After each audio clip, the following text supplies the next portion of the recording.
Talk Shoe. Recorded live. Hello, everybody, and welcome to the Genesis Science Fiction Radio Show, a service of the Black Science Fiction Society.com website. This is the January 10th, 2014 edition. Second one of the year. I hope everybody's got a good year going on so far, although we're only 10 days in. Today's special guest is the Villans Sci-Fi show creator, Lawrence Lee Wallace, and my name is William Hayashi. I'm your host for the event, and I want to welcome you to the show. Just between you and me, which would you like to be? Would you want to be called Lawrence? Yeah, Lawrence is good. Lawrence works. Cool. Because I like formality. You know, when people come up and call me, yeah. I'll tell you a quick story. One time, some guy was hollering, "Hey, Bill," you know, like from a block away, hollering at me, and I was thinking, why doesn't Bill answer him? And he was hollering at me. So right. I always want to make sure. Yeah, I always want to make sure that I'm calling somebody what they want to be called. So anyway, just a little background. Lawrence is also in Chicago. He's on the south side right now. I'm on the north side. We've had rain all day. He said he's got a moat around his house now. Yeah. Of course, I haven't been out because of the ankle bracelet. So anyway, right. Lawrence, welcome to the show, man. How are you doing today? Thank you. I'm doing great. I'm glad to be on. Thanks a lot. Yeah, and for people who would like to check out a little bit of Lawrence's work while we talk, you try to do these, talk about these YouTube links. I'm not gonna. I'll skip that, but we do have www.deepproductionstudios, all one word, deepproductionstudios.com, where you can take a look at a little bit of what Lawrence is about. But you know what? What I'd like to do is just jump right in and let's talk a little bit, because you're known for the Villans show. And it's, well, first of all, where is that available for people who want to check that out?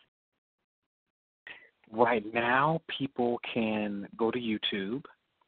Okay. At YouTube, if they type in the search box, LLW777, okay, the Villans series will pop right up for them. Cool. Very cool. Right. Or they can go to my Facebook page, which is just Villans the series in the Facebook page. All right. So those of you who are listening, check it out. Let's go back early. You know, before the show, you mentioned that you grew up in Chicago, and you grew up on the South Side, right? Yes, I did. Born and raised. And went to a rival high school. And for those who are listening, Lawrence's high school used to send boys over to my high school to beat up on us because we were all intellectuals. So. Right. Yeah. And so, you know, now you're into the production of a TV show. I mean, what kinds of artistic bents, what kind of artistic things did you have?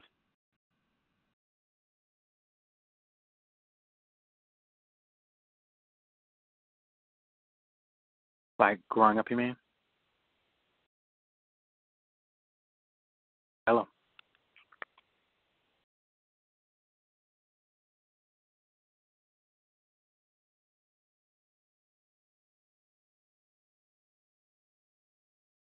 Hello.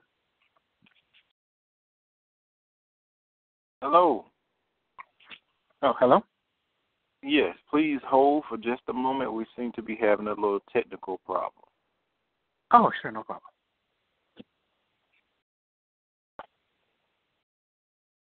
Brother William got booted. Oh, okay.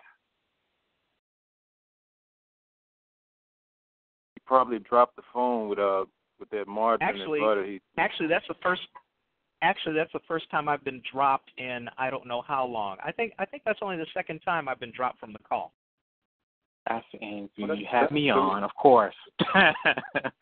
So I apologize for that. I'm half That's Japanese. Right. I thought I had the technology, but apparently, being a Japanegro is not all it's cut out to be. But anyway, I mean, I was curious. what I was curious about was, okay, so you're doing the show now, and I was curious about what kind of creative things you did, through school, to that may have contributed to where you are now, or is this something brand new that kind of came up, when you were an adult? Tell us a little bit about the entomology of your creativity. Well, I was writing when I was in school. I did a lot of writing. I wrote like short stories, and I was really into like at a young age in high school into sci-fi and horror. So I wrote like a vampire thing that was along the lines of like Twilight, I'm embarrassed to say, back then. I never did anything with it, but that was like kind of like the stuff that I was into. And then a little later on, I really got into writing comedy, and I wrote a lot of comedy skits and comedy sketches. And while I was in high school, actually, Dick Gregory, the comedian and author Dick Gregory, came to our school, and I showed him some of my comedy writings, and he read it, and he gave me like some notes, and he said it was good, and told me to keep at it. So I kept at it, and from there I stuck with the comedy for a while because I was just excited about that. I just kind of carried that with me after I graduated and went on, and I started making like comedy stage shows, sketch comedy shows, along the lines of like Dave Chappelle and all of that. And then it just kind of naturally kind of developed, or I should say came back to me doing sci-fi kind of horror type of stuff later on. Did any of your stuff get performed? Yeah, actually, the sketch comedy show I created was called Urban Scenes, which is actually available right now through Netflix and Amazon, a couple other video outlets. And that's a sketch comedy show. It's along the lines of like the Dave Chappelle Show on Living Color, like that.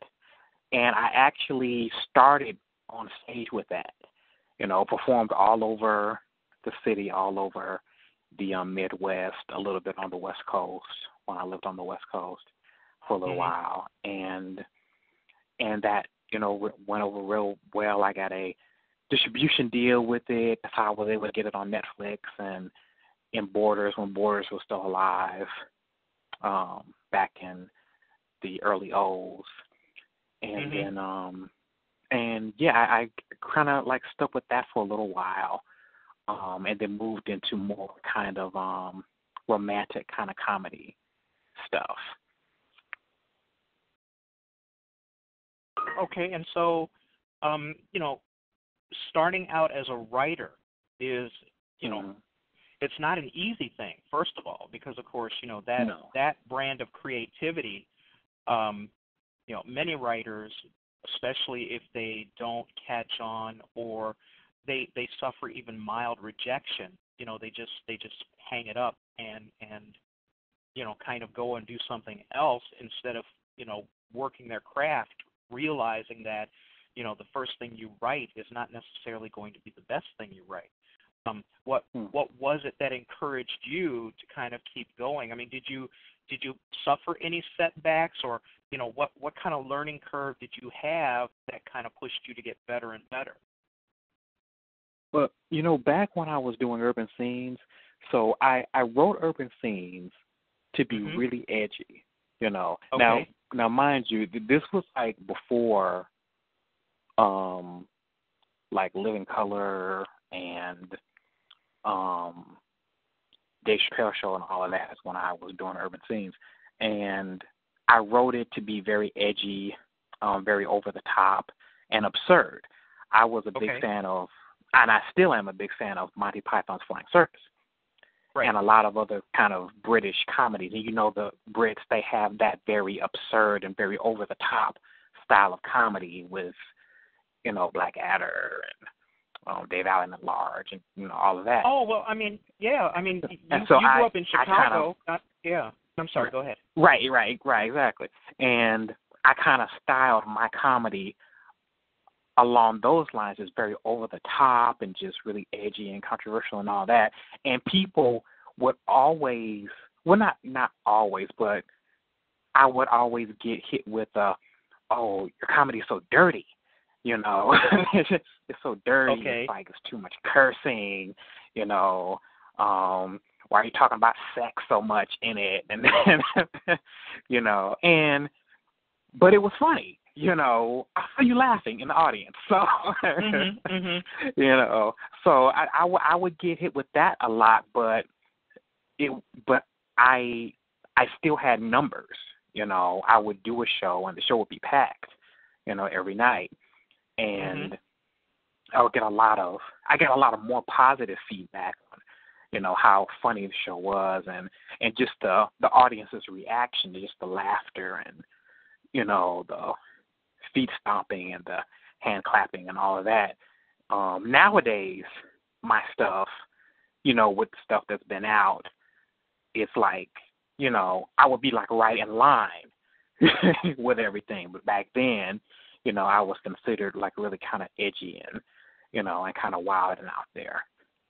Well, sometimes you have to kind of push the edges like that, especially if you're trying to make a name, because if you just did sketch comedy, a la Second City. Nobody knows who's at Second City right now. They don't know about anybody at Second City until they get on television, they until get on they break out. Live, Yeah, and how do you do that? How do you distinguish yourself? Well, you have to distinguish yourself by performing in a way that attracts attention. And sometimes, let's be honest, sometimes people use certain words. They use sexuality. They use all kinds of things, all kinds of artifice to break through and kind of break the mold. And apparently it worked well for you. Yeah. It worked. It turned out all right. And I did 2 volumes. I turned it. I took the stage show and I turned it into a DVD, and I did 2 volumes. So it's Urban Scenes Volume 1 and Urban Scenes Volume 2, and they're both available through Netflix. I don't believe that because it's been some years. I first got on there back in 2009. So I don't believe that it's available for streaming anymore, but I think that you can still go on the website and actually order the actual physical DVD. But they are available for streaming and download on Amazon. And so what kind of critical, obviously you had people coming up and going, why you got such a filthy mouth? And right. But what kind of critical acclaim did you get at the time? Because here's the deal. The fact that you kept getting asked back obviously showed that financially the people, enjoyed what you were doing, if for no other reason that they were making money off of it. Were you reviewed? What kind of reviews did you get? Oh, and those sorts of things. Yeah. Oh, yeah. We had write-ups in the Chicago Defender, the Citizen, and Rolling Out Magazine. Came through, did a piece on us. RealChicago.com showed us a lot of love. Sure. Yeah. So we got a lot of love. We got a lot of love, from Urban Scenes. It's just just the actors were part of it. They're just phenomenal, and they really helped to bring that project alive and really make it into what it was. And what years are we talking about here? When was this the heyday of that particular segment of what you were doing? We were doing this show between 1998 through, we were doing the live stage show between, I want to say 97, 98 through 2003.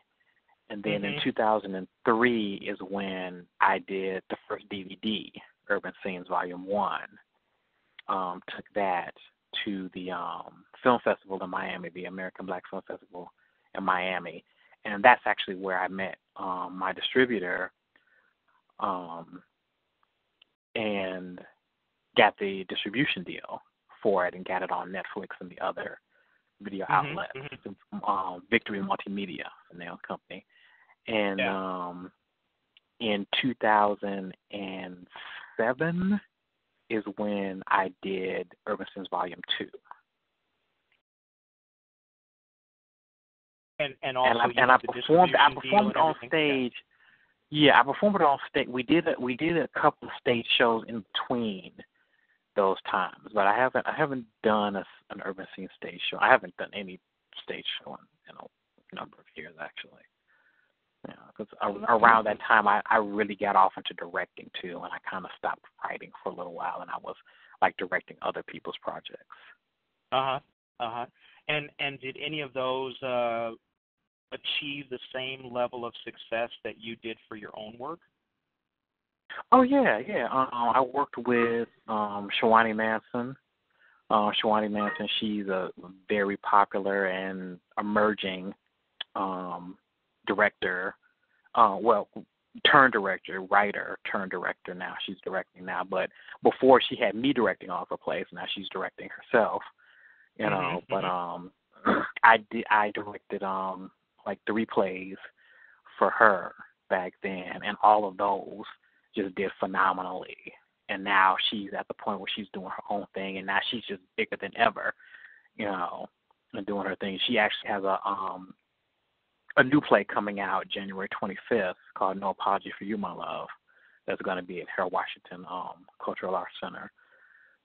And Ajin Muhammad, I worked with him, and he's another emerging playwright here in Chicago. I directed 2 plays for him and film. The film never got off the ground, but we did do some really good work together, and his plays did really well. The one play that I directed for him was called A Man's Gotta Do, and a short film that I directed for him based on another play that he wrote actually won the Las Vegas International Film Festival in 2011. Wow. And I believe the same play won another, I believe, was a Theater Alliance Award. I'll have to ask him. Like the year after that. So, yeah, a lot of stuff I have done is done pretty well. Yeah, I mean, you're serious about your craft, and you have at least the support and the accolades of people other than your family. You know, a lot of people, they go through stuff, and let's be honest, you know, when your grandmother's not going to tell you that you don't know how to act, or you don't know how to write, or you don't know how to write. I mean, most grandmothers, you know, if they do say it, they'll say it in a nice way, like, you know, it was so dirty, and everybody was so loud, but I mean that in a good way, child. Yeah, exactly. Right. I mean it in a good way, you know. Well, that's pretty cool. So let's get to the meat and potatoes for right now. You've got this series called Villans. Why don't you tell us a little bit about how it all started? Where did all that come from? Well, you know, I've always really been into sci-fi and horror. Those are, you know, my 2 most favorite genres. And in growing up, I was watching these different sci-fi shows, Star Trek and Babylon 5 and you know, and what have you. And I was always looking for the black people. And it got to a point where I was just like super excited to see somebody black. You know, until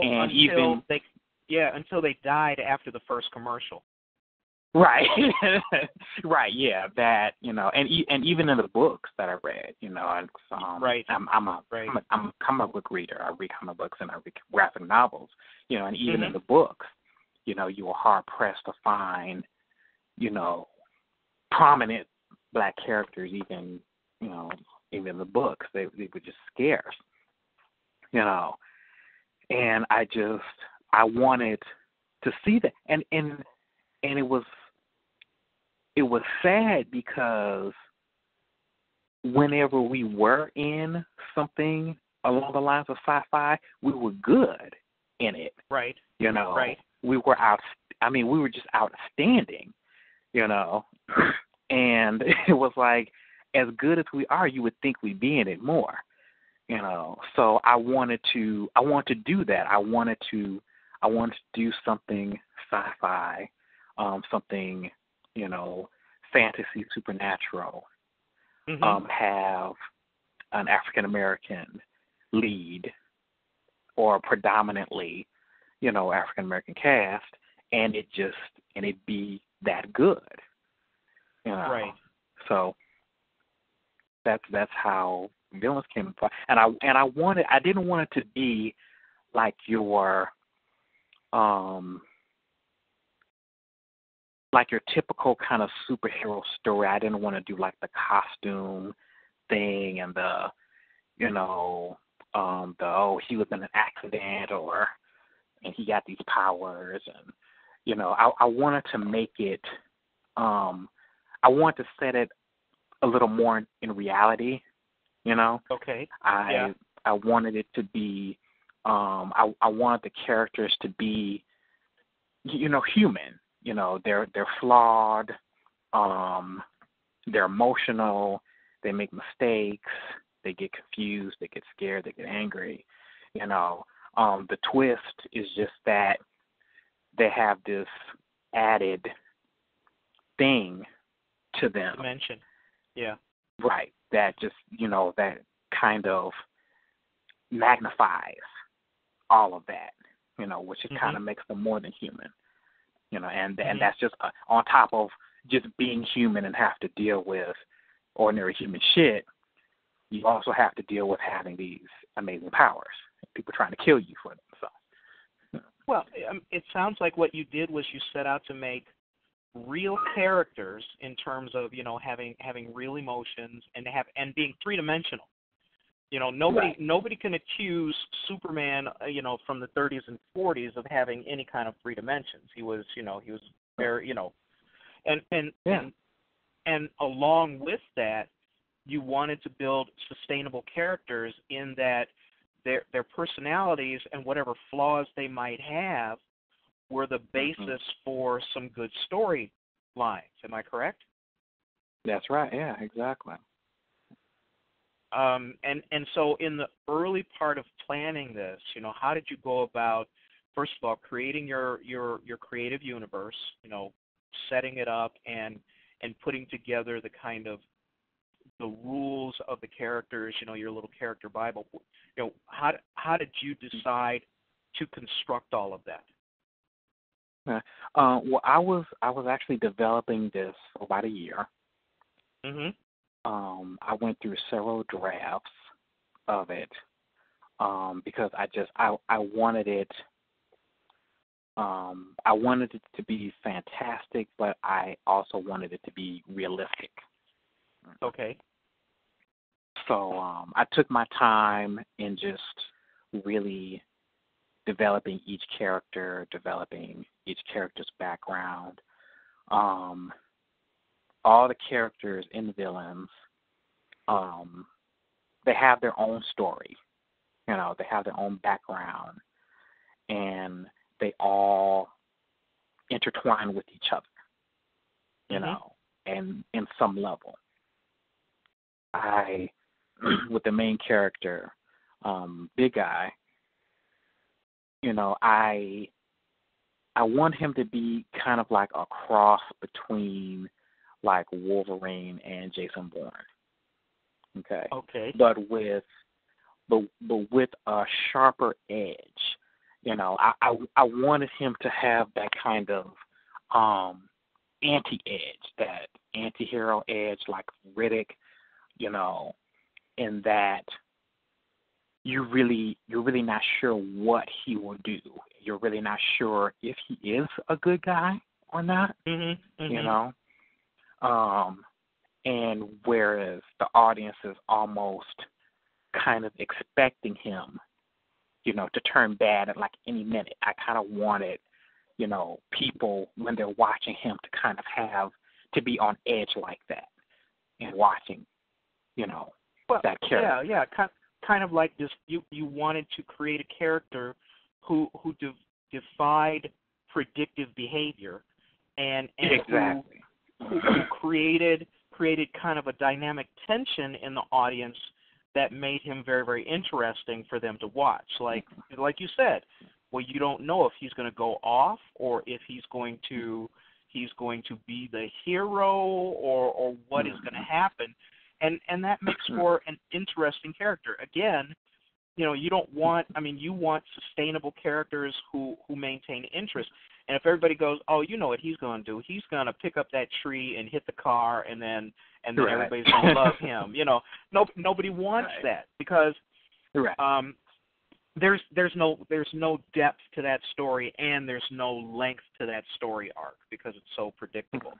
So right, as you were creating these characters and this creative universe, I mean, how far out did you kind of project your first run of?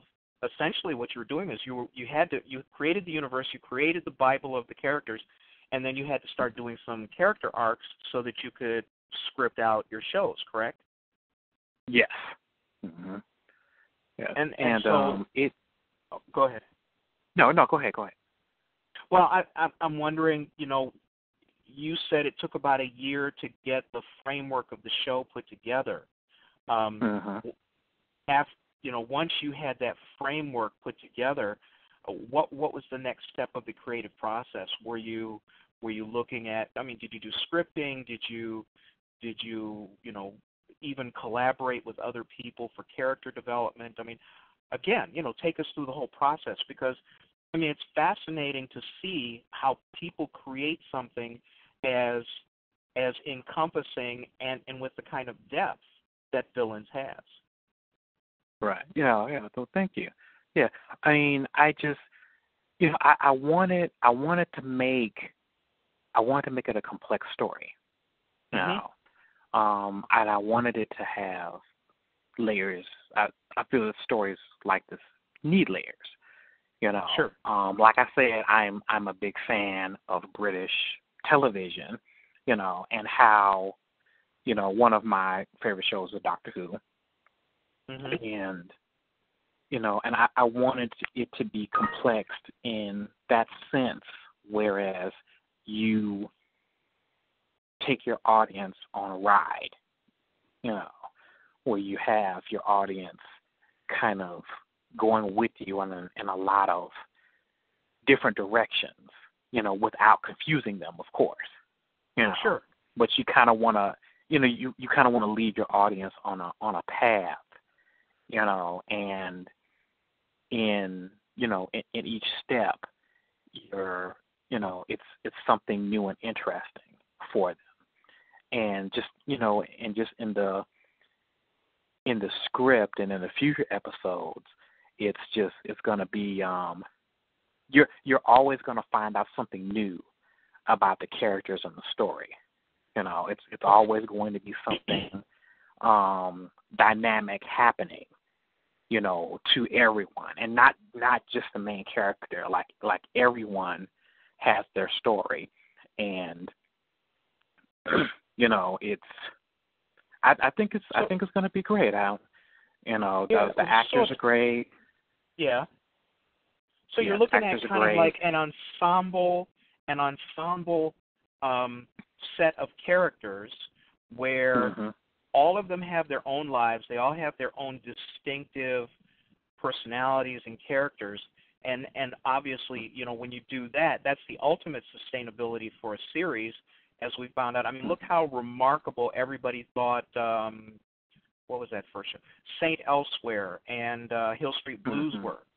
Nobody had ever seen a show where you had literally 10 stars, and you had another 10 sub-stars. But look at how much story you could put together by just giving them a little bit of time, a little bit of front time, and yet you could keep rotating people in so that you kept it fresh. Yeah. So that's just simply good planning on your part. When you started scripting, let's talk about the first 3 shows. Let's talk about the first show. Okay. When you scripted the first show, how did you go about introducing the universe and at least the first front players in that? Everyone get introduced as what they are, a group. Okay.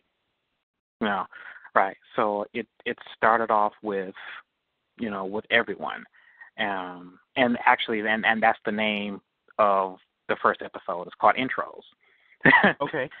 So whereas basically you meet the main characters, the people that you're going to be with in this journey, and that's played by Shavardi Clark, Lacey Shayna, Frank Jordan, and Richard Reed.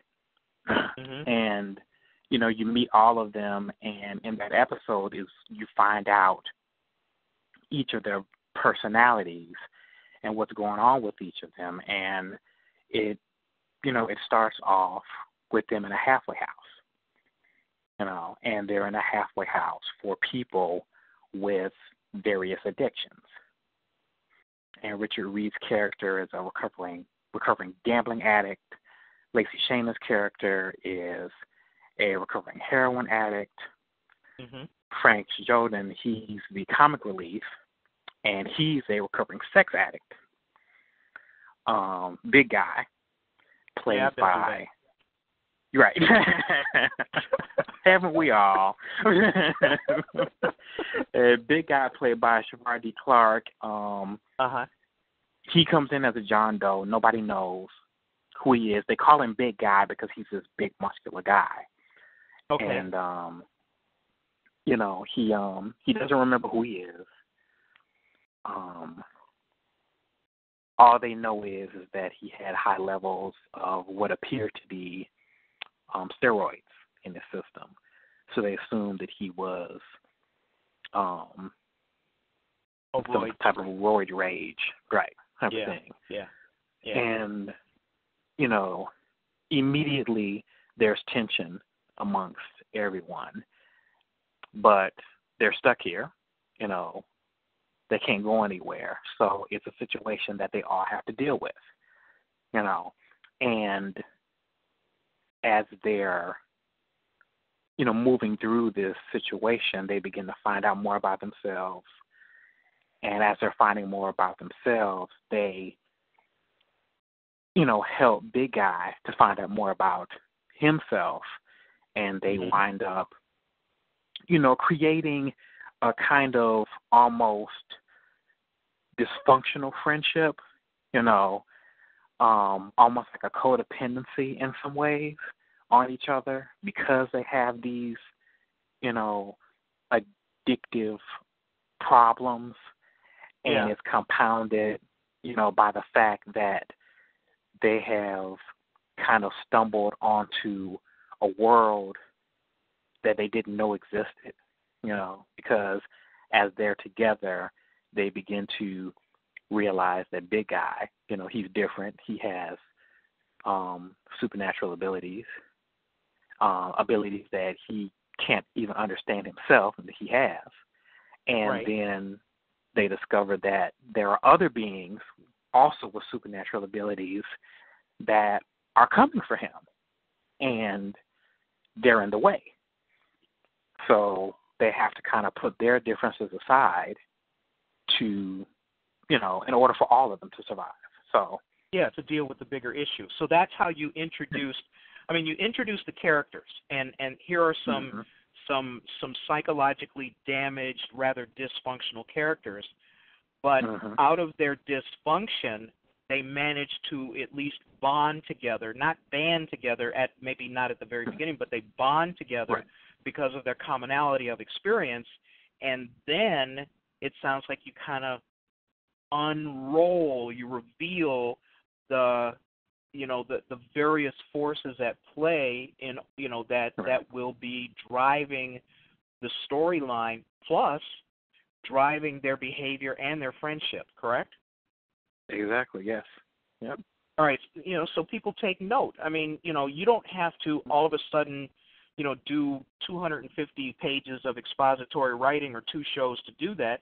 You can put together a scene where you have people meeting, and just by, the kind of slow reveal you had, really kind of put together the entire framework of your creative universe.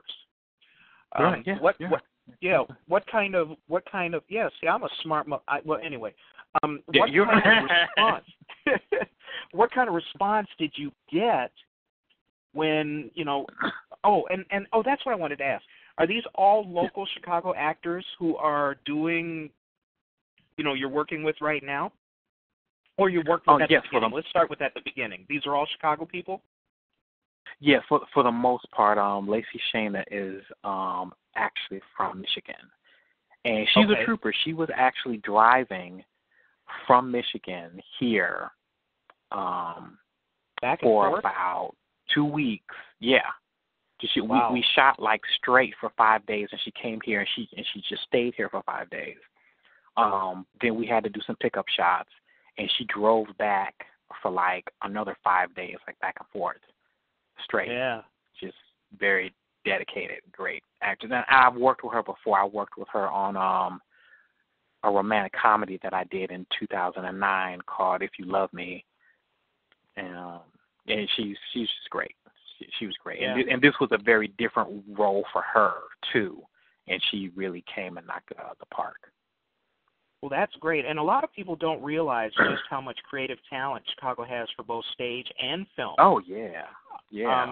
I'm getting ready to try to do a feature I keep saying next year. This year, hopefully by late summer, I want to do a feature here in Chicago, and we're going to use almost all Chicago talent, with the exception of, A-list and B-list stars that we have come do cameos, because we have the talent. I mean, there's all kinds of people here who have those skills. And a lot of people don't want to go to Hollywood because, you know why? I call Hollywood the place where you go to make your dreams die. And I get all kinds of crap from that, because people go, that's not right. I mean, they make all those movies in Hollywood. And I said, yeah, that's all destruction porn. You can't show me a blockbuster movie that comes out of Hollywood where they don't tear up some damn city in a way that's just completely ridiculous to me. Yeah. Not to everybody else, but to me. So you found these local actors, you got local talent, and what was their response? I mean, getting into the first episodes, kind of setting up your whole creative universe. They loved it. This was something I don't think any of them has ever done before. All of these guys were dramatic or comedic actor. Like Richard Reed. Richard Reed was in both Urban Scenes, and he was in the romantic comedy If You Love Me that I did. And so he's used to doing drama and some comedy stuff. He'd never done anything, on the level of like a sci-fi fantasy thing. Whereas though it is, based in the real world, there are still fantastic things going on, and your reaction to those things needs to be a real and natural reaction. Another caveat with these characters is that they're also all ex-cons. Right. They're all on probation. Wait, so was the halfway house criminal or behavioral / drug abuse, or both? Both. Oh, okay, all right. I thought maybe I was confused. Okay, so all right. So all of these people have it's not past. Like right, exactly. They all have a criminal past. So and it's related to their afflictions. So it's not like that they could go to the police and say, "Hey, you know, I was attacked by an invisible guy," you know. Right. So it's truly, you know, like I said, it's truly a situation where they have to, you know, even though they may not necessarily care for each other, they have to, you know, work with each other in order to survive their situation, and they have to, you know, and I believe that takes some acting skill, you know, to kind of submerge yourself in a world like that. Mm-hmm. That's well, especially in reality, especially if it's but a new. bit out of the depth. Yeah, right, if exactly. it's new and you haven't done, I mean, people make fun of science fiction, but to be able to credibly pull it off, not only is there a suspension of disbelief, but you also have to sell the premise. You're selling something that just doesn't exist. You're selling something that's, you know, when you look at like Michael Dorn selling the Worf character. I mean, who knew what a Klingon was? Who knew what a Klingon was until he did that, you know? So that's right. So they you know, they got into that portion of it in the selling of the framework. And not just that, and also just in the special effects piece of it, because there are, you know, there are special effects in here. There's after effects and green screen effects, you know, where the actors are acting to nothing, you know, and they're performing to nothing, you know. And there's a scene in the 5th episode that's up now, whereas the character Phil, played by Frank Joden, is being attacked by an invisible man. And he is, you know, we did that take like about 5 times, you know, and it was basically him reacting to being hit by an invisible guy, you know, and he sells it. I mean, he totally sells it, you know. I mean, he's like coughing and he's jumping and he's like falling on the ground on like the hard pavement. I mean, we didn't have no mats or nothing.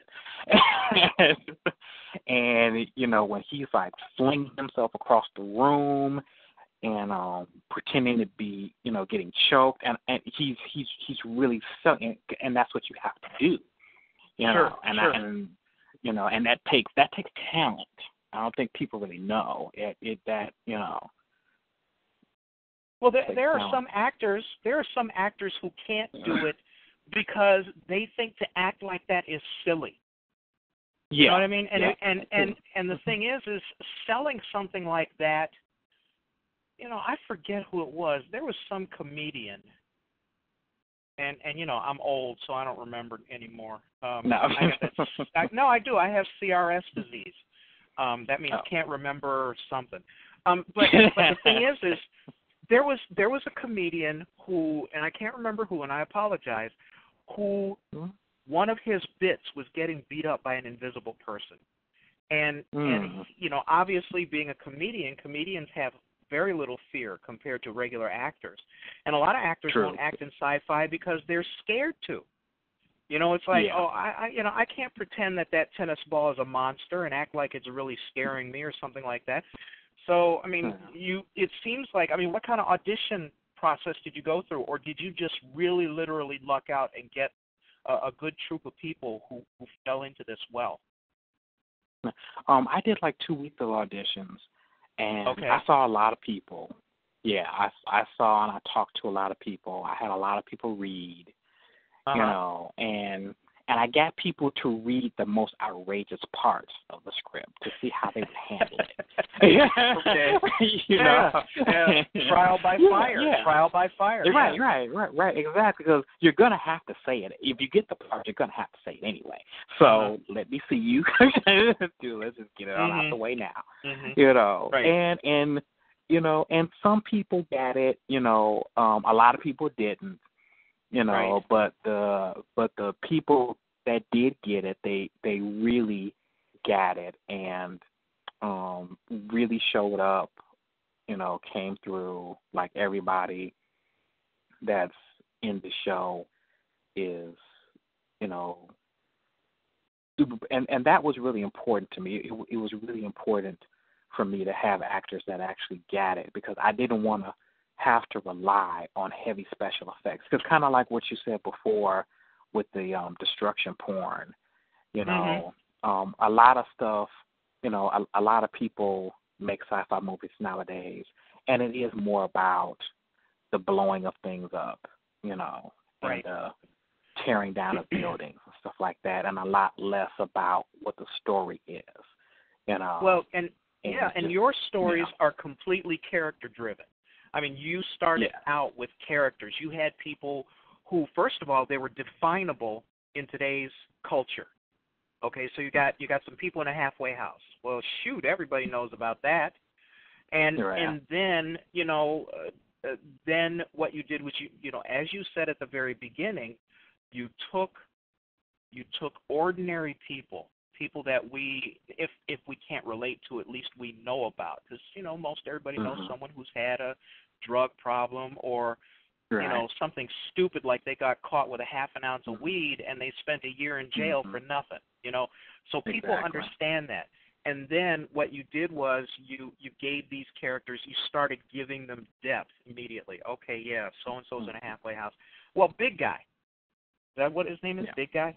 Big. Yeah. Yep, so that's here's a person who's here's a guy who's nameless, but you look at him and he's got identifiable features, problems, what have you. So, I mean, this, for those of you who are thinking about writing for television or doing some screenwriting, you know, you don't have to. They always say show, don't tell, but there's also nuance to the show.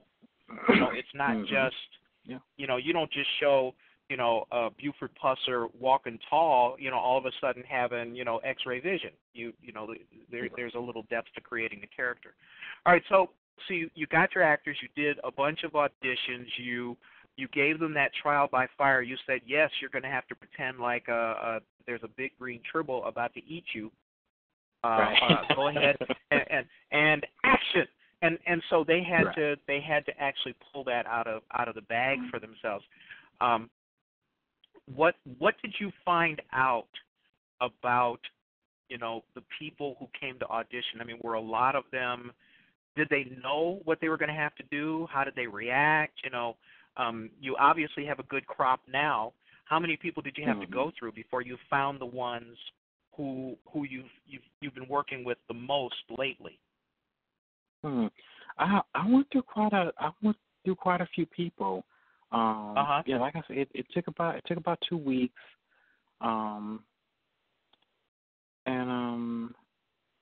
Yeah, I just, you know, it was different from other auditions that I've had for other stuff. I had less people come out than, you know, what I've done when I've auditioned for like the dramatic stuff or the comedic stuff. I had a lot of less people come out. But the people that did come out, I have to say they did have talent. You know, whether they were now being a good fit for something like this, that was a different story. But they were talented. They, you know, more of them were, you know, the most talented that I had seen. You know, they were serious actors, right? Right, exactly. You know, and you know, and a lot of them were excited to do it. You know, a lot of them were excited. You know, to they had never done anything like this before, and a lot of them were excited to, you know, venture off to do something along these lines. You know, so it was a good process. You know, it was a very lengthy process because I needed it to be right. I wanted the characters to fit. You know, I wanted their I wanted their acting styles to kind of complement each other. You know, and I think that was successful for the most part. And for those of you who are interested, you can go to YouTube to check out a sample. And I'm sorry, could you give us that link again? Because I forgot the actual. I didn't write down the the 7s that you have in there?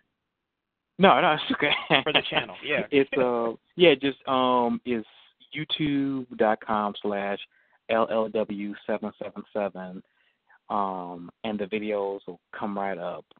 Villains 1 through 5. Villains Very episodes cool. 1 through 5.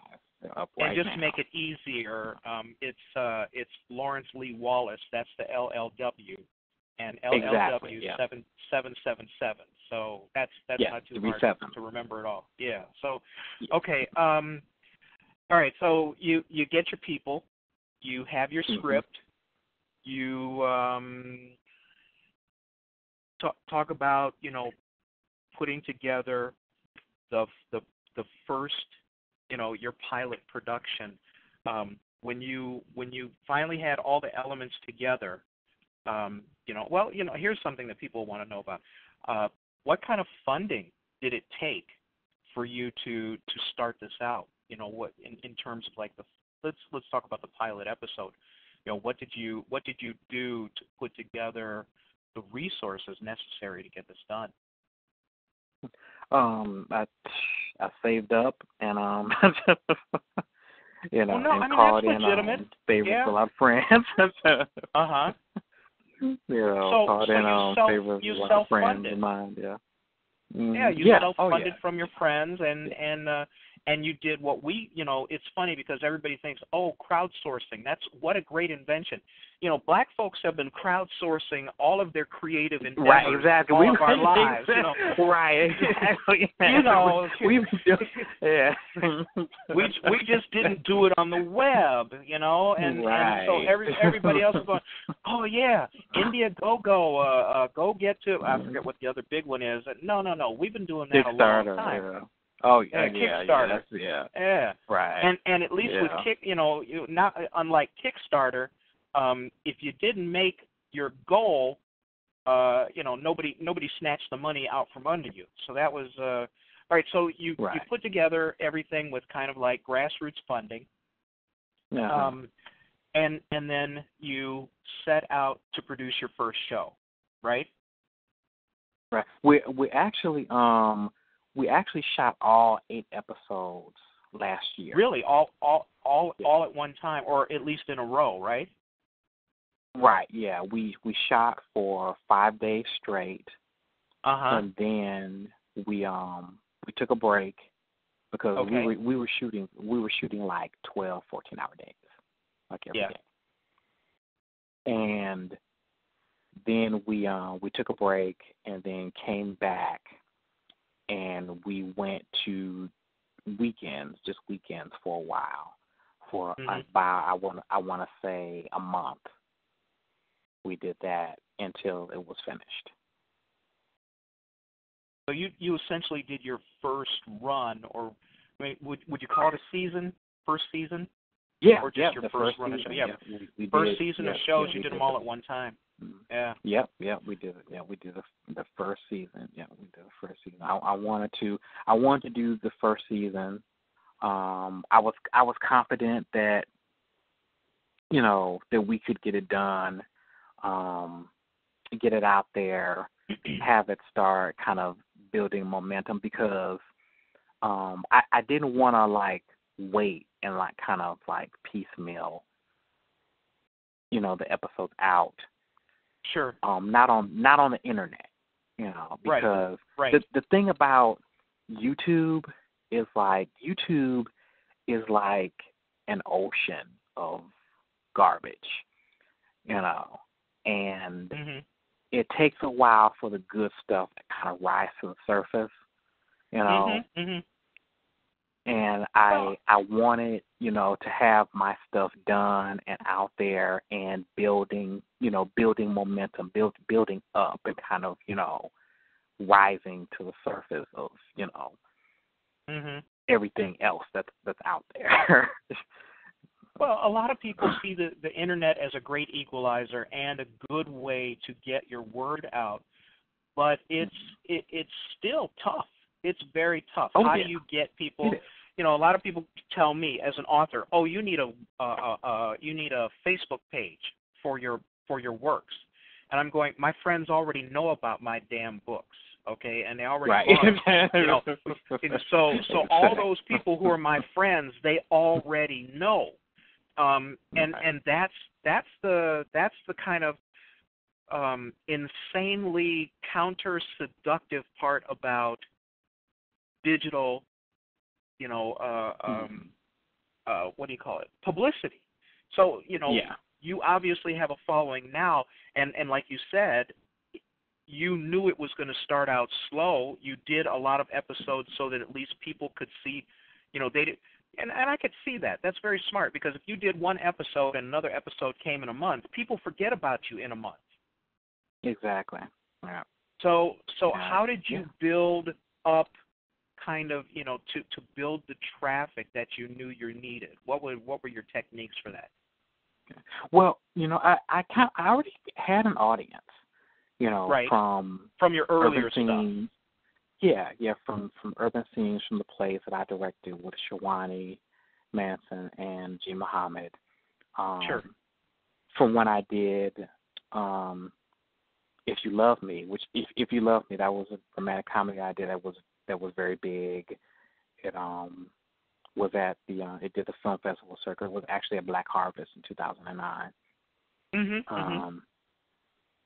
And from there, I kind of segued into doing what I really wanted to do, which was something along the lines of like sci-fi, supernatural horror. And I did actually a horror thriller called Dark Hallways in 2010, to kind of, kind of slide people into, okay, I'm going to start doing some new stuff now. Well, no, because you have smart. that audience. Yeah, you have that audience that's, that's like they're used to me doing comedy. They're used to me doing something dramatic. You kind of got to ease people, into, if you're going to hit them with something new. Because like you said, sci-fi, it's when people, especially, Black people, kind of reject sci-fi, in some ways, especially if it's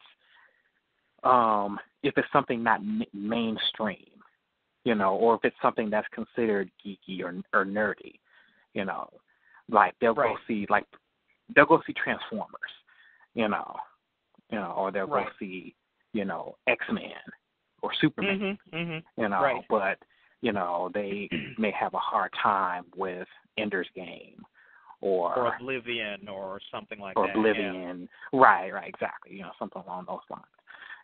So you kind of have to kind of ease people into, that, and that's, kind of what I did, and then I was making a transition from doing plays and feature films, which was usually in theaters, to the small screen, to the internet, which was something else that you kind of had to acclimate, people into, because in the beginning everyone was like, oh, it's a new movie. Lawrence got a new movie coming out. Lawrence has a new play coming out. I was like, no, it's not a play. It's not a movie. It's a web series. It's going to be on YouTube. Well, where is it going to be? It's going to be on YouTube. It's going to be at a theater? No, it's not going to be at a theater. It's going to be on YouTube. You don't have to go nowhere. You can watch this in your house, Well, and it helps that. People, that's good, because and people don't realize this, but content is king, and the fact that you can push out your show to someone's smartphone. A lot of people they poo-poo the idea of, I don't want to do a web series. I don't want to do this. I don't want to do that. I want Warner Brothers to release my movie. Don't realize that Warner Brothers doesn't give a damn about you and isn't going to release your movie because you don't have the marketing muscle, you don't have the visibility. Right. But in your case, if you're pushing it right out to somebody's computer or right out to somebody's phone, there's power in that only now the big studios are starting to understand. Now they're starting to understand the value. And when they talk about trying to get into get into that coveted 18 to 35 age group of all races, black, Asian, what have you. More people spend time on their phones than in any other endeavor for getting content. So I mean that's also something for you to you can tell somebody, look, when you're on the train or you're on the bus, guess what? Pop in your earphones, go to YouTube, and you can watch the show. Right, exactly. Yeah, you can check out the check out the show. While you're on your lunch break at work, pull up your tablet, pull out that iPad, and check out check out the show, check out Villans. So what kind of response are you getting? The response has been really good. The response has been great. It's been slow. It's one of those situations where it's like, because it's fantasy, I think that people really don't know how to respond to it. It's like they like it, but they don't know how to articulate what they like about it. It's not as easily identifiable as, say, if you're watching, a comedy, and you can say, that was really funny, right. what she did or what she said, Which there are a lot of funny parts in this too. Like we have a lot of comic relief moments, in this, but it is a fantasy styled, show. So as far as people commenting on it, it's not a lot of comments on it, but people are enjoying it. The views, we're getting more and more views every day. We're getting more and more likes every day. No one has said anything negative about it. No one is disliking it. So that's always a good thing. And I am, the fan page is growing, at a fantastic rate. So these are all, really, positive things. And I'm just continuously just trying to get the word out. I thought, I'm just trying to get it in front of as many people as I possibly can right now. Right. That's the goal. Okay. You're listening to the Genesis Science Fiction Radio Show, a service of the Black Science Fiction Society.com website. This is the June 10th, 2014 edition, and we're talking to Lawrence Lee Wallace. And he is the creator of the Villans Sci-Fi show, which is available on YouTube. So you can check it out on computer, tablet, or phone. Just go to www.youtube.com/LLW777. Did I get that right? That's it. Yeah. Cool. And so obviously you're embedded in this show right now. What kinds? I mean, do you, in terms of like trying to get the word out, do you do any of these conventions, anything like that, or are you not at that point yet? Well, the show was released in October. All right. Okay, so it is pretty new. We missed the. It's still pretty new. It's still pretty new, and so we missed like the conventions and the festivals, the film festivals. But it's a new year, so now the festivals are starting to open up. The conventions are coming up. So I do definitely plan on taking it to some conventions this year. I definitely plan on entering it into some film festivals.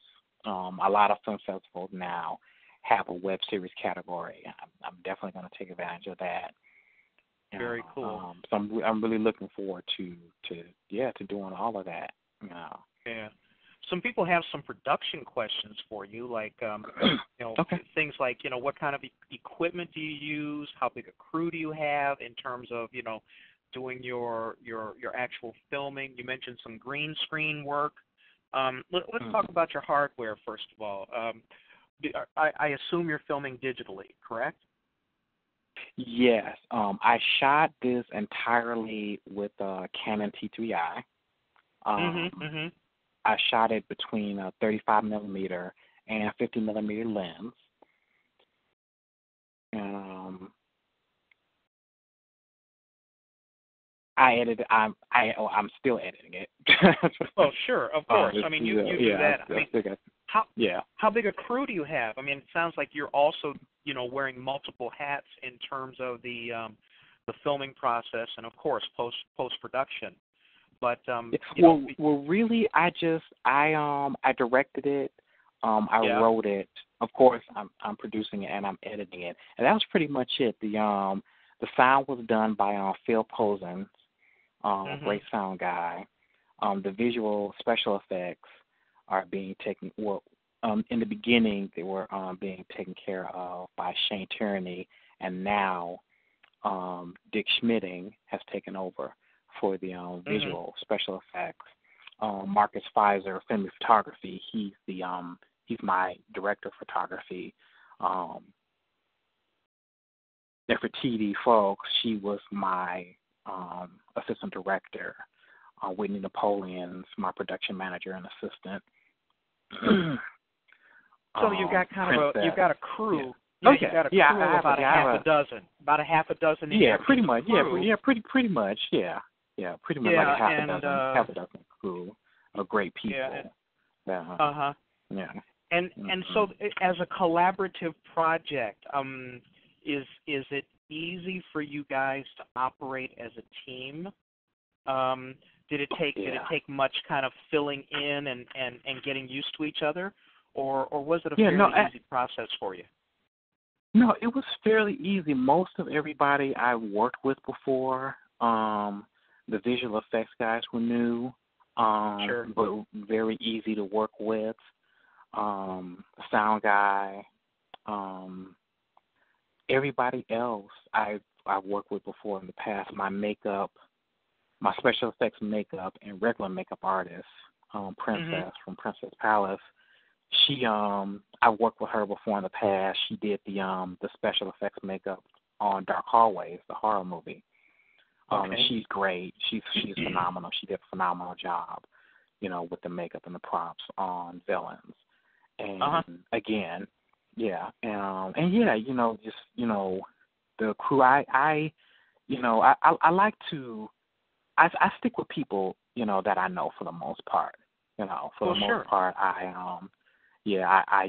tend to kind of always bring back, people that I've worked with before in the past. Just like with the cast, a lot of the cast members are people that I've worked with before in the past, with just, maybe a couple of new, faces, new people that I've never worked with before. But usually people that I'm familiar with their work and have had some type of contact or exposure to them.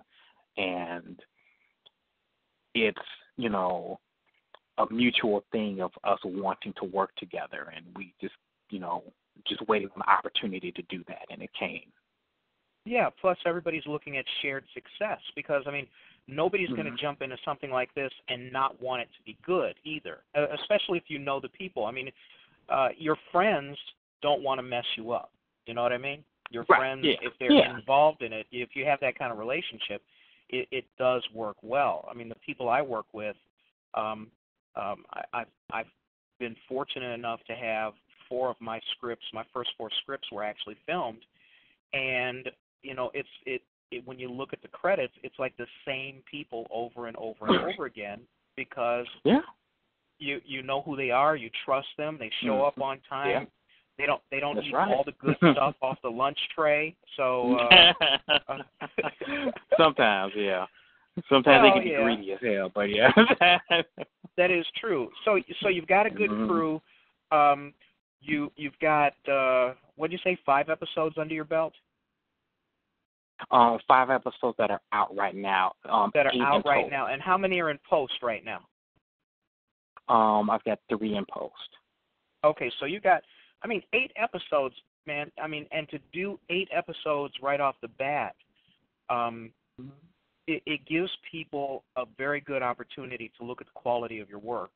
And it also, that's like, what you did that's the typical crack pusher trick where you give them the good stuff, at the very beginning. You give them enough to get hooked, and basically you don't have to worry about reeling them in, because if they like the story and they like the quality of your work, they're going to come back. And giving them enough of a baseline to check you out is great marketing. What in terms of like your post-production, obviously, you talked about working 12-hour days or longer when you guys were trying to get everything in the can. Give us a little idea about how much time you spend in, doing the kind of post-production things you do during the week, and then, versus how much time you spend, in the pursuit of or in the business of doing business. Well, it's a second job for me. Especially promoting it. I spend a lot of time just trying to figure out new ways to promote, to get it in front of people, to get it out to people, just to get people to watch it. And to get people to to share it with other people, to get them to forward it on to other people. Sure. So I spend like 80% of my week trying to do that. The rest of the time I'm editing. Okay. And I'm a pretty fast editor. Because I shot it, it makes it a lot easier to edit because I know I already have on my mind, how I want it to look. So when I'm and I usually have everything already prepared before I start editing. Like I have my music and I have my sound effects. Probably the thing that takes the longest naturally are the visual effects or the special effects because I don't do those. I outsource that out. I send those clips to my special effects guy. He does what he does what he needs to do with it, and it takes him however long that he needs it to be in order for it to look right. Because we want it to look good. We want the special effects to look good. Right. Then he gets it back to me, and then I incorporate it into the episode. Right. And what kind of hardware are you using to do your editing and your rendering and all of that? I go back and forth between two programs. I have Final Cut Pro, and I have Corel. With Corel, Corel's a PC-based editing program that I use, and I do that for more of like the basic, quick stuff. For like the basic stuff, and with Final Cut, is where I get like the rendering and kind of like the more complicated, scenes with the effects incorporated, in them. I'll switch over. So are you predominantly using, I'm just curious because I'm an IT guy, are you predominantly using a Mac environment or a PC environment to do most of what you do? Most of what I do is in PC, yeah. Okay, yeah. All right. Somebody asked a very specific question. Do you use CPU or GPU rendering for your CG and FX? But your FX are now being done by somebody else, correct? Right, yeah. Right, and I think they're using on GPU. Okay, all right. So quit asking the question. No, I'm just kidding. No, but making a movie is not, that is not an inconsiderable task, and there's so much that goes into it. Obviously, the best way to do it, or at least the most cost-effective way to do it, is to get as much done in your pre-production as possible. And exactly. And for you, you're like you said, you're almost like a one-stop shop as far as putting the whole thing together. Do other people contribute, or have other people contributed to the story arcs yet, or is this pretty much just your brainchild? Oh, well, right now, all the writing is me. and it looks like it's gonna be like that for a while because I've like I've pretty much I have the storyline for like the next 3 seasons if it goes that far. Sure. You know, sure. to the 3rd season. I have like the storyline already. I just don't have the dialogue, you know, down. But yeah, for the most part, it's me. I will more than likely kind of seek collaborations with writing, you know, for the 2nd and 3rd season if it goes that way.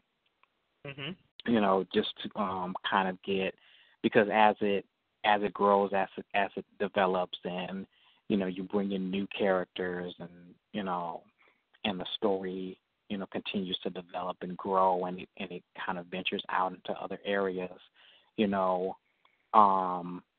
Well, you want to keep it fresh. You want to keep it interesting. You want to keep it. Yeah, exactly. Yeah, you want to keep it fresh and interesting. And you want to get, you know, other people's take, you know, on the world, you know, on the world you've created, on the universe that you've created. So yeah, I'll probably will be doing that soon. You mentioned, well, you know, 3 seasons if it takes off. I mean, what's going to be kind of like your deciding threshold in the whole thing taking off? I mean, you know, really, well, it's just money. You know, okay. It's just money. I was going to ask funded, that. Yeah. Yeah. You know, I funded, you know, this season, all on my own. You know, and it was tough. You know, it was rough. It's you know, it's expensive, especially doing something with special effects. You know, it's expensive. Right now, I do have an Indiegogo campaign going on for this, you know, to make the 2nd season happen. And that's active right now, to try to, you know, get funds for that. But yeah, it's just money, really. Yeah, if you get a financial return for it, right? Right, yeah. You know, something, and it doesn't require a lot. You know, it doesn't require a lot. Just, you know, something that, you know, won't, you know, have me living in the damn halfway house. Well, yeah. I mean, everybody wants to have a decent roof over their head. Plus, I mean, isn't all of our goal, any creative's goal is to be able to produce their work, to do their work, and ultimately to be able to live off of it. I mean, it would be. I'd love to be able to just sit on my happy ass and write, you know. But you know, there's going to, you know, it takes a while to get to that point.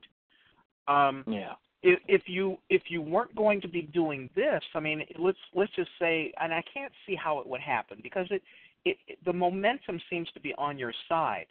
But let's say something happened and, you know, it didn't quite work out the way you were going to do.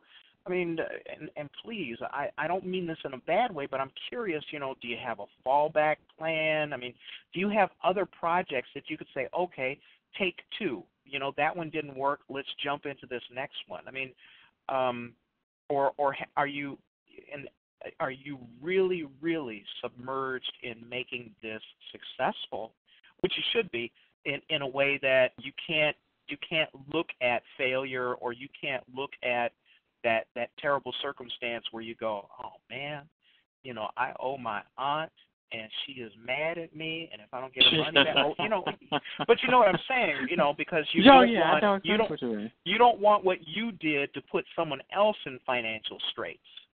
No, absolutely, yeah, you're absolutely right, and you know what, I believe in Villans, you know, I believe in it. I believe in its future success. Now it takes a while, especially you know, on the internet. The 2nd season, it may not come this year, you know. Right. It may come next year, you know. It really all depends. I'm committed to Villans. Good. I think that I think I will. I do actually have a couple of other projects that I'm working on, that I'm writing right now. With a couple of B-list actors, union actors, that I'm going to put out this year. And those projects I know that I'll get money from. And I might wind up using some of that money for Villans, to do a second season of Villans. We'll see how that all pans out. But yeah, I am committed to Villans. I'm committed to to doing a second season, and bringing everybody back if everybody wants to come back. If not, I can replace them. Not a problem. Well, I mean, sometimes that happens. You get a little bit of churn, against your will, because life goes on. People's lives change. Right. Different things happen. Yeah, absolutely. People move, all of that. Let's go. But I am. Go ahead. Yeah, I am committed to it. I believe, in its success. Whether it, and just in the timing of it, if it happens sooner or later, I believe that it'll happen. It's just kind of a when type of thing. When will it happen? Right. I had an example. A friend of mine called me today, and she's having one of her plays is actually hitting the stage in a week, and one of her characters. Here in Chicago, one of her characters is going to be doing a Super Bowl commercial.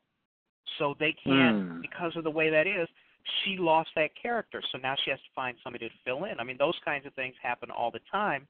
And when you're talking about someone's career, you can't very well say, but you said you were going to, commit yourself to this, but it's very hard. I mean, that's the bad part about being in Chicago and being in, the creative arts, because it's not Hollywood. But then, make no mistake, only 1.5% of the people out in L.A. who work in the movie business are employed full time in the movie business. That's right. 1.5%. Everybody's waiting cars, or parking cars, waiting tables. Picking up Johns, whatever they have to do in order to keep them between the next movie. So, I mean, yes, there may be some churn, but it does sound like you're very, very much committed to making this happen. I mean, anybody who does 8 episodes at the very beginning rather than to do them serially, I'll do one now, then I have another one come out in February, and then I have another one come out in March. It's a good strategy. I think it's a great marketing strategy, and I personally, I hope it bears fruit for you, because that would make it all worthwhile. If you do have some churn, and you have like a cameo role, not something where I have to memorize a lot of lines, and you need a Japanegro writer in one of those roles for something, give me a call, because I'm just on the other side of town. Okay. I'll slip off the ankle bracelet in a heartbeat and get on up there. There you go. So, something just scared. Oh, right outside my window, I had like 4-foot icicles from the deep freeze that we just had. And because it's been raining, a bunch of them just dropped, and it sounded like someone was coming in my house. So if you hear gunfire, it's probably just because somebody startled me. Right. So you're based here in Chicago. You've been living here in Chicago. Do you have any plans on going to any place else? It doesn't sound like you need to, but sometimes, people say, well, I got to go to New York for a little while to do this. I have to do, maybe go to L.A. for a little while to do that. Are you pretty well, kind of headquartered here for the duration in order to make all these things happen for you?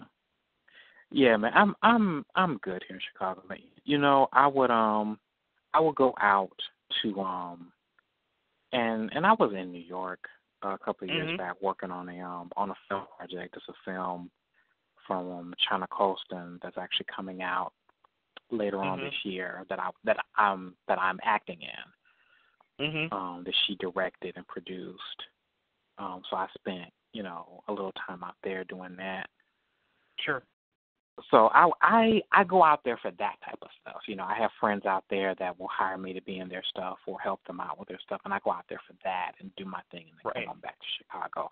I go out there for that stuff. I would go out there permanently if somebody had something permanent for me.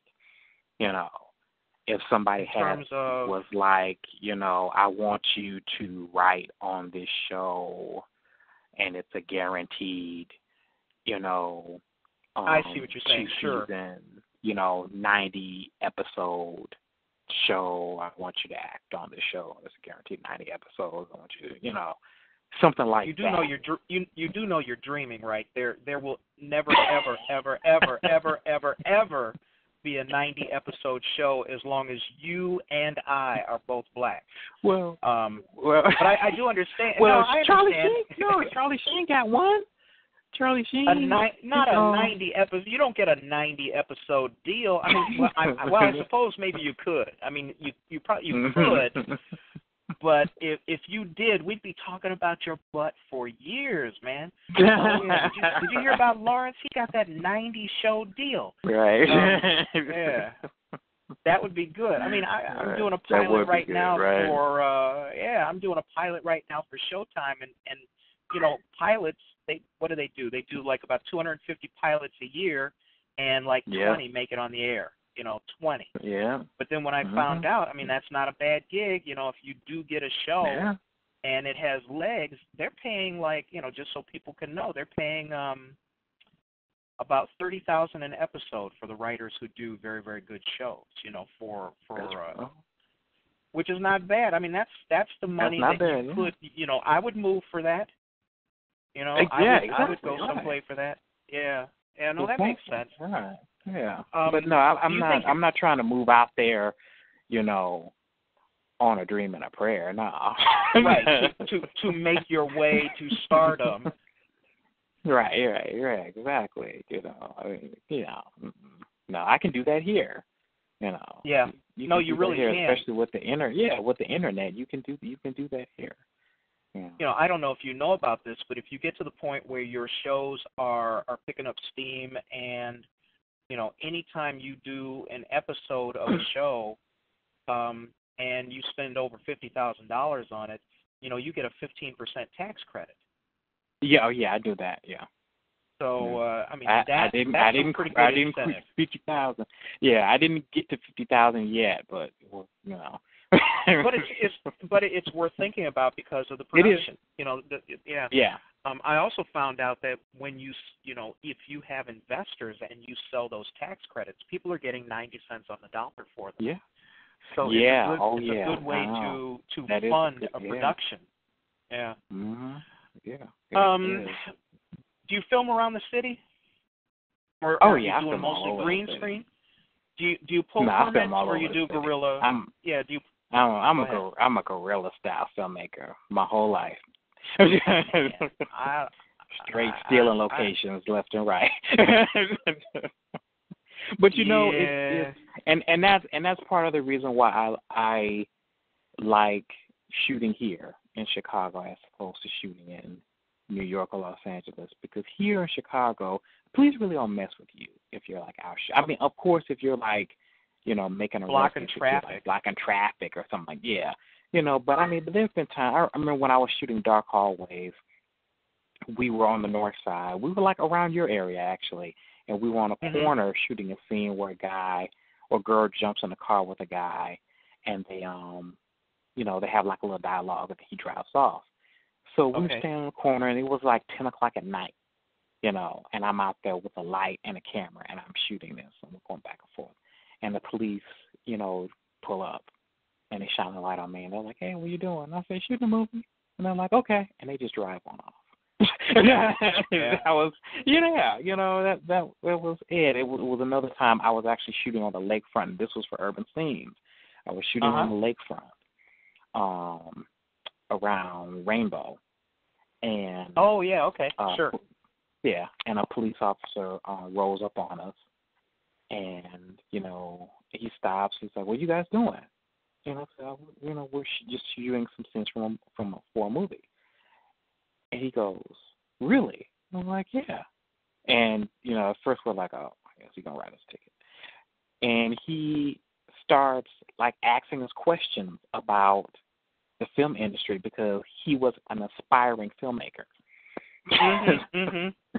Yeah, so, yeah, so stuff like that. I've never had, any problems doing, my guerrilla stuff here in Chicago. You try that in Los Angeles, though. They're like, yo. Oh, no kidding. because they want that revenue. Here in Chicago, that sort of thing, isn't such a big. I'll tell you a quick story. I was shooting on the north side, kind of like they call it the Viagra Triangle, kind of near where Tavern on Rush and a bunch of these restaurants are. And we were shooting in an alley, and I had supplied some weapons for some gangsters, and they were all completely disarmed. They couldn't fire or anything like that.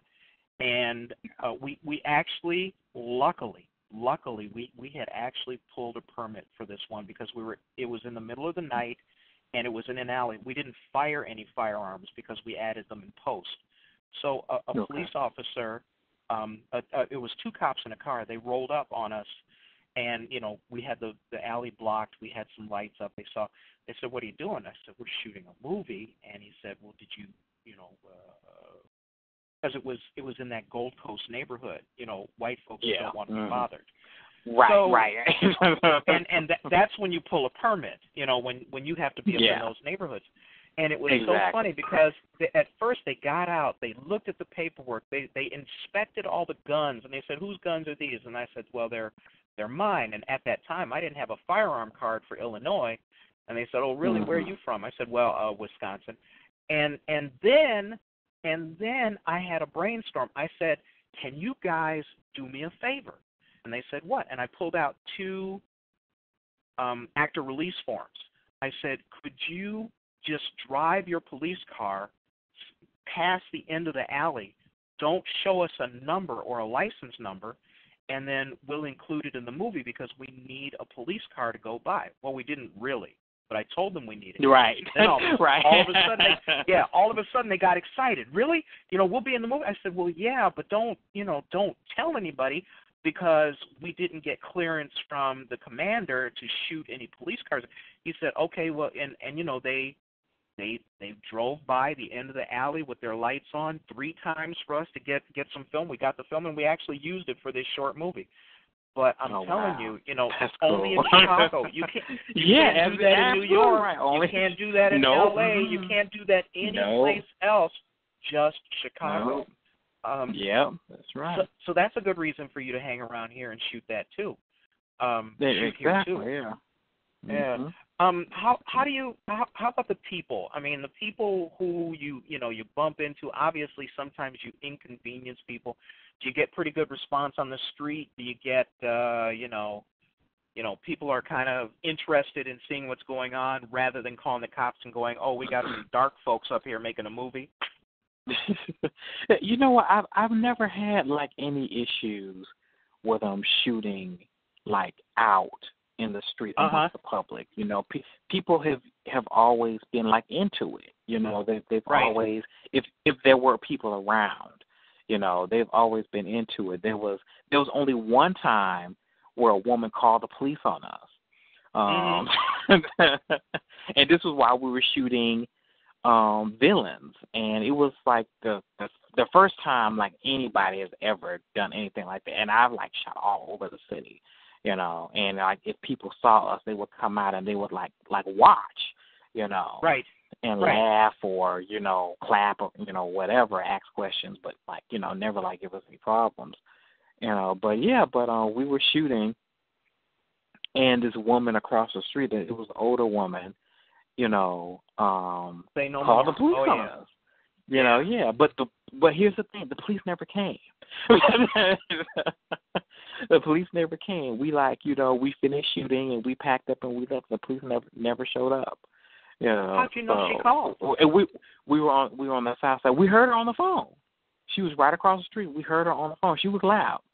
Oh. Yeah. So she was deaf and evil. Okay. Right. What do you think? Yeah. What do you think you spent? When you talk about these first 8 episodes, what do you think you spent per episode? Out of pocket expenses.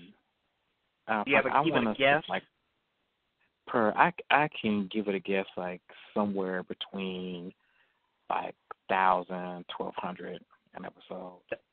That's still pretty good, man. And how long is each episode? In minutes? Each episode is gonna be between 15 and 20 minutes long. When you think about that, $1,000 to put together a 20-minute episode.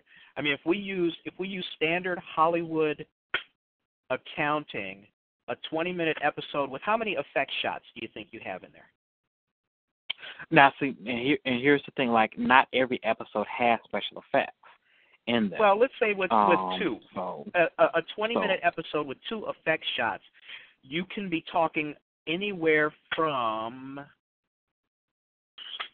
$60,000 up to $250,000. Yeah, something in that. That's great, man. Lawrence, that's pulling off. And you know, we're not talking about, oh yeah, we're doing Avatar type special effects, but still, right, yeah. that's still a considerable investment in time, in talent, and stuff like that. To be able to pull that off for $1,000 an episode is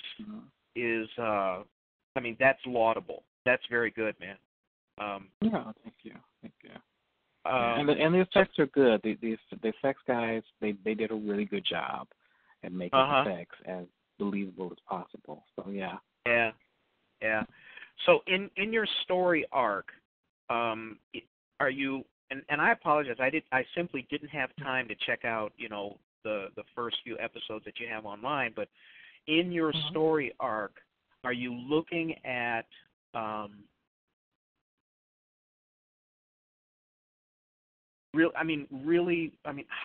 far are you pushing out? You said you wanted it to be edgy, and you know, you've talked about obviously, you know, doing the guerrilla shooting and getting it done.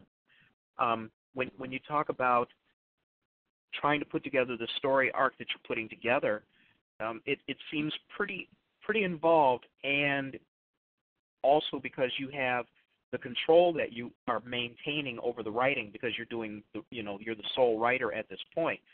How far do you think you're going to push the envelope in terms of, you know, your edginess? Are we talking about going with effects? You know, when you talk edgy, what manner of edgy are you talking about? I wanted to be as I wanted to be as edgy as what real life is, you know. Okay.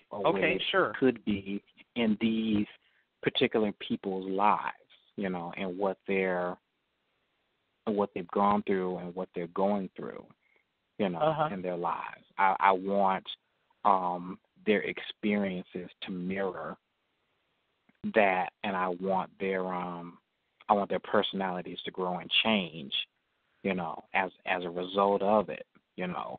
And some of the characters, you know, are going to grow in a very positive way, and some of them are going to, you know, grow in kind of a negative way, you know, because of their you know, experience as the show develops and you know, and as it goes on, and as they have different experiences and have to you know, and encounter, you know, different, you know, people on their journey, and that's going to, you know, lead them to different, you know, more interesting locations, and that's going to be more elaborate special effects, and that's going to be more colorful dialogue and more colorful characters, you know, more edgy dialogue, more edgy characters.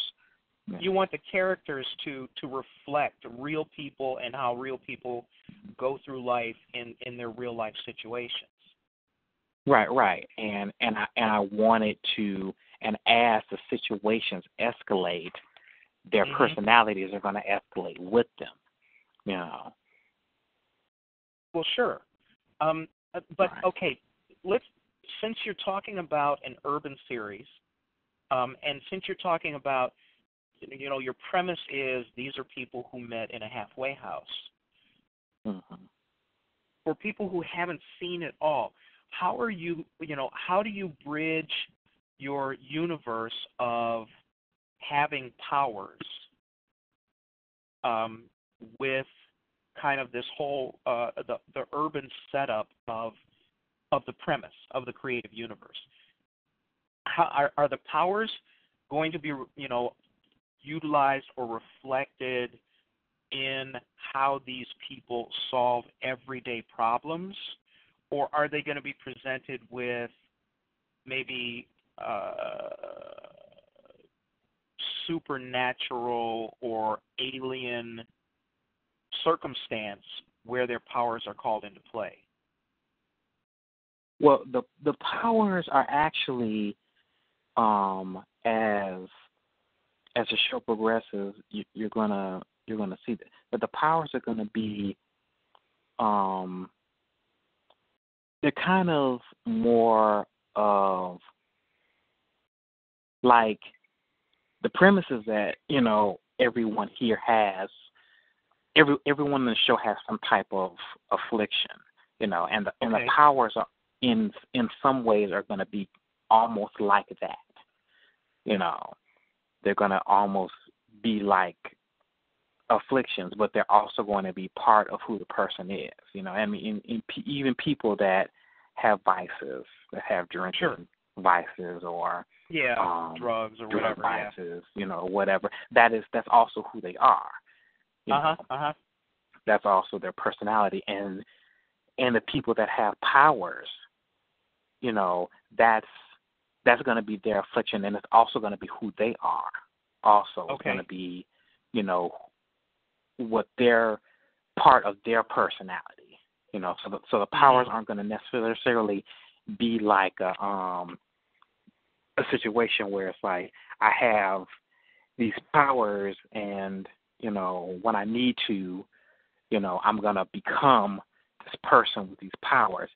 They're going to be that person, and they're going to have those powers, and this is going to be as much of a part of them as it would if they were, left-handed, or they play the piano, or exactly, whatever, right, exactly. Yeah. And your target audience, are you looking at, because you did mention edgy, are you looking at, is this going to be appropriate for children, for example? When you talk about edgy, there's going to be cussing. Kids are used to hearing Richard Pryor because they listen to him, cussing. They got Chris Rock cursing and things like that. In terms of edgy, in which direction are you talking? Is this going to be teen friendly? It's gonna be R. It's R. It's gonna be more 16 and up type of thing. All right. Like 16-year-olds and up.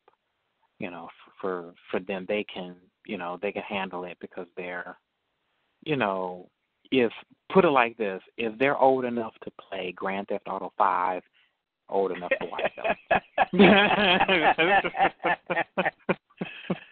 Yeah, but you're gonna get a whole bunch of blue hairs complaining about that. And that begs the question: have you ever had anybody? And I know this is new, but so far you mentioned all the kind of comments that you're getting back for it are positive, right? Yeah. Oh yeah. Yeah. No, I haven't had anything. I haven't had anything negative yet. I haven't had anything. To the contrary of what I've been getting.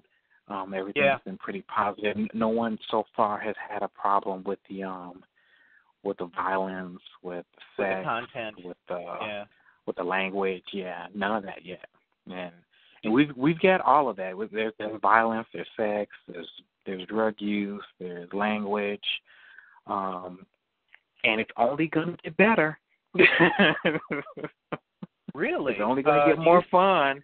Do you have gratuitous nudity in there? Not, and it's not for me. It's for a friend. No, you know what? I don't. You know what? No, but you know what? I don't do that. I'm not really into the whole gratuitous nudity thing. I've never really been into that. I mean, I don't have a problem, with nudity. I just feel that it has a place. I think it's stronger when it's, when it has a purpose, a real purpose behind it. But yeah, you don't use it as a gimmick. Yeah, you don't use it as a gimmick. Yeah. I don't think it's necessary. Yeah. Very good, man. I mean, I'll tell my friend that there won't be any breasts or anything. It's a little something. It's a little something. Okay, I know what I'll be doing later on. So for people who maybe didn't catch the earlier part of the show, you can see the first. What do you say? The first 5 episodes. First 5 episodes. At www.youtube.com and then /LLW777. That is the page for, or the link directly to the show. So if you want to check out those episodes, and knowing that yes, there's a little something, but he's not into gratuitous nudity, which is fine. Right. A lot of people say the same thing about cursing. A lot of people said that, initially with Richard Pryor, oh, you just cuss for its shock value, or the same thing with Mort Saul, which is a white guy who a lot of black folks don't know who he was. Right. But you use it in the context of urban authenticity as opposed to strictly for gratuitous shock value, correct? Right, exactly, yeah. And for those who may not have heard it, you consider this an R-rated production, so plan accordingly if you're going to have your kids with you, if you're going to watch it. Right. When you talk about getting edgier, are you just talking about more and more true-to-life urban situations in terms of edgy? Just deeper, just more true to life, more real, realer, real and honest. Yeah, just like that. And then, what's going to be your threshold? And I know you mentioned money, but let's talk in terms of, people maybe doing reviews and things like that. What is going to be your threshold for doing a second season? I know you said that you have, in your mind, you have story arcs that go out 3 seasons, maybe even more. But what's going to be the impetus and what's going to be the threshold that actually has you pull the trigger on doing a second season? Because for those who, you've got 8 basically that you're going to have out, 5 online, and you have 3 in post. So what do you think will push you out to a second season? Besides money, it'll be enthusiasm, on the project. Not my enthusiasm, but like enthusiasm of others. Maybe some critical acclaim. Yeah, a strong buzz. A real strong interest in it, in which we're starting to get that. It's actually kind of jumped in momentum just this week, actually. Surprisingly, we've had kind of like a surge in viewership and comments and likes and subscriptions on the YouTube page. Yeah, that's mostly because people found out you were going to be on the air with me. But go ahead, yeah. Yes, there you go. There it is. Hey, are you going to? What's up there? I'm just kidding. Nobody there. Other than the 11 people who listen to this show, nobody knows who the hell I am. But we've got C2E2 coming up. The big, the local Chicago area con. Do you think that you'll be putting in an appearance there? I'm gonna try. Because I think it's a worthy place for you to do that. Yeah, definitely. Yeah, C2E2, Wizard World. Is another decent one that comes to Chicago. That's later on the fall. Right. Yeah, definitely. Yeah, I definitely want to try to make both of those actually. Very cool. Yeah, I'm definitely going to break out to go to C2E2. Hey, do us a favor. Yeah.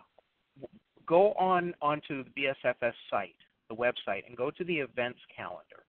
And anytime you're going to do any, an appearance out in the street or at any of these conventions, go ahead and put the appearance up there so that people can, because people do look at that events calendar. If they've got a spare weekend or something like that, and then that way, you can let membership know, because we got a ton of people here in Chicago who are on BSFS.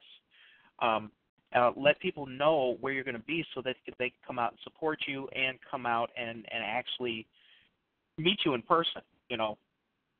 Not that you may, I don't know if you're going to try to get a table and be able to show loops of your stuff. Do you have T-shirts or anything like that to help you fund this venture?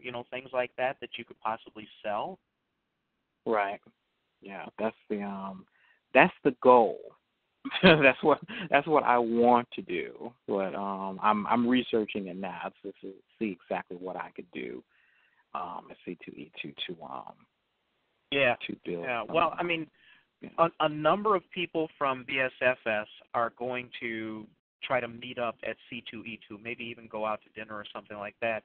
I'll definitely stay. I'll stay in touch, because it would be just between you and me. I'd love to meet you and talk to you about that guest appearance that I could make on the show. Right. And right. I want to make a guest appearance in that movie you're working on. You know what? What I will do is I will actually the production trailer for the movie is on the BSFS site. A link is there, and I'll send you a link to the link, because it's a comedic bank heist movie. And if you want to be in the movie, anybody I know who wants to be in the movie is going to be in the movie. Because that's what's up. There's nothing cooler than that, to be able to have your friends over, play the DVD, and then all of a sudden pause and go, yeah, you see who that is? Yeah, that's me. Right. But right. We do want to support all of the people who are content creators, and especially all of the people who participate in the BlackScienceFictionSociety.com website. And like I said, we've got I think Jarvis is coming. We've got local people, friends of mine, writers, Wayne, Ronald. There's a bunch of us who are going to try to meet up. Tim at C2E2, and I don't know if we're going to actually have a table, but if we have a table, we should all show up at the same time and take one big ass picture. You know what I'm saying? Yeah, that would be awesome. Yes. Yeah. That would be awesome, yeah. So let's say you pick up the buzz. Okay, let's say you pick up the buzz. Let's say you pick up some cash and maybe even get some advertisers.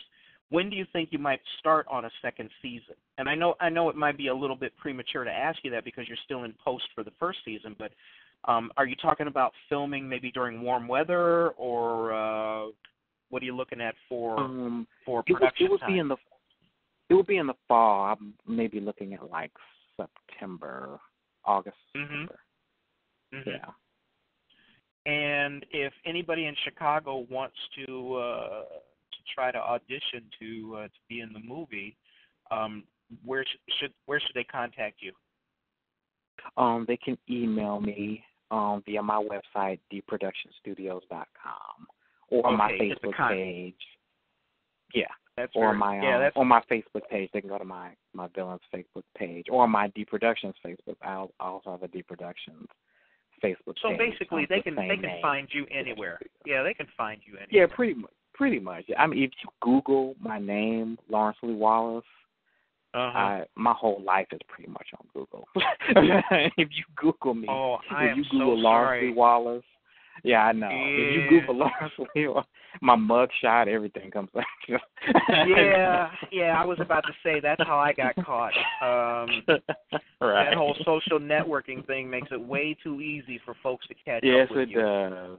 Yes, it does. I'll tell you, I'm surprised I don't have a whole bunch of people knocking on my door and going, remember when you were whoring around up in Wisconsin as a disc jockey? Oh, wow. You're my daddy now. Oh man, I swear to God, whenever the doorbell rings, I say I flip a coin. Do I answer this or not? But Right. look, we're down to about the last 5 minutes of the show. I mean, are there other things that you want to tell folks about, or that you would like to talk about in terms of the creative universe you've made? The work that you've done, and maybe even some work that you might do in the future that people might be interested in. Yeah, actually, I would love anybody listening to please, if you can, support. Like I said, my Indiegogo campaign is up right now. Okay. If you go to Indiegogo.com and just type Villans in the search engine, I think I'm the only campaign that's up right now with that name, Villans. Mm-hmm. So, yeah, it gives whatever, like $1, $1 is good. if you got it. Whatever, every little bit, helps out to make season 2 happen. So I would really love it if people did that, or just, watch, the episodes on YouTube. .com/LOW777 and forward it to your friends, paste it to your Facebook page, share it to your Twitter, your Instagram, whatever, your Tumblr, whatever you use, and subscribe to my YouTube page, leave a comment if you like it. If you don't like it, you don't gotta leave nothing. Well, yeah, but you know what? Let me give you the downside to that. If you don't hear the complaints and the criticisms, you don't get better. You don't get better. You're right. So, you're right. No, you're absolutely right. You're absolutely right. I do welcome my critics. I do welcome constructive. I do welcome constructive critiques, because you're right. It can only make you better. Yeah. And and like my my Facebook page, Villans Scifi Facebook page, yeah, I'm just, right now Villans is my main focus. I love to work, with other people in Chicago. I was serious about, what you're doing. I would love to do, something in that, because I just love this. I just love, being, artistic, and I love acting, I love writing. And I love being a part of good projects and working, with good people. And that's, that's a real problem, it seems like, in Chicago, that not enough of us really work together, and I believe that we are stronger when we collaborate, together, right. When we collaborate and we pool our resources and we, work with, exchange of ideas. I think that we go farther when we do that, and I really just kind of want to do more of that. I really just kind of want to work with other people, on their projects, and do, more stuff on good projects. Yeah. One of the things, stuff that's different. I mean, we got enough gangster films, and we got enough, religious comedies. Enough and stuff like that. Pimps and hoes films, and right, enough pimps and hoes and enough gangbanging films. We got enough of that. Let's do something different. Let's do some sci-fi stuff. Let's do some action stuff. Let's do some animation. Let me ask you this: were you kind of nerdy when you were growing up because you were into sci-fi? Oh yeah, I was. Were you really? Yeah. I was. I was. And who were some of your influences when you were reading sci-fi? I mean, I know you mentioned the comics, but did you pick up on some authors as well? No. Like I discovered D. Gregory in high school. I was really into poetry also. Yeah. Okay. I was really into poetry, and I read like a lot of different poetry, and I like Stephen King. And of course the comics, I love Stan Lee and Frank Miller. Right. Who else? Going up that I read. No, I was just curious, and you know, a lot. I will tell you this. I A see lot the of Butler. people. Yeah. Yeah, a lot of people like me, when we read in school, you know, there were other people, other black folks who like could not appreciate the fact that you know, that was our bent. You know, that you know, we make fun of Urkel, you know, because of course, Right. Yeah. there you go. Yeah. Well, look, we're at the end of the show here. I want to wind this up on time for two reasons. One, Jarvis has to do some other things, and I want to thank you very much for coming on and letting people know what you do and making making the show easy. And you know, people should definitely check you out. You gave all the places where they can find you, support you, and things like that. And I want to remind everybody in the audience to support the show, you know, to listen every Friday, to tell your friends. Very shortly after every show is completed, it's up as a podcast. And so let people know there's over a year's worth of shows that we've been doing this, and it's 2 hours every show talking to a black creative. But, Lawrence, I want to thank you. We're going to get together because we're in Chicago. Let's wait till the weather's a little better and my ankle is a little thinner so I can so I can meet up with you. And Okay. and let's hope that we could get a good showing at C2E2. So on behalf sounds good. Yeah, so on behalf of the Genesis Science Fiction Radio Show, a service of the Black Science Fiction Society.com website, and Jarvis, our administrator, thank you everybody for listening. Thank everybody for dropping by, and thank everybody for listening. Have a good evening. And hang on a second, Lawrence. We'll talk after the show is over, okay? Thank you for being here. All right, thank you. I had a great time. Good.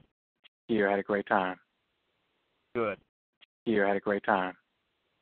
Good. You had a great time. Good. You had a great time. Good. You had a great time. Good. You had a great time. Good. You had a great time. Good. You had a great time. Good. You had a great time.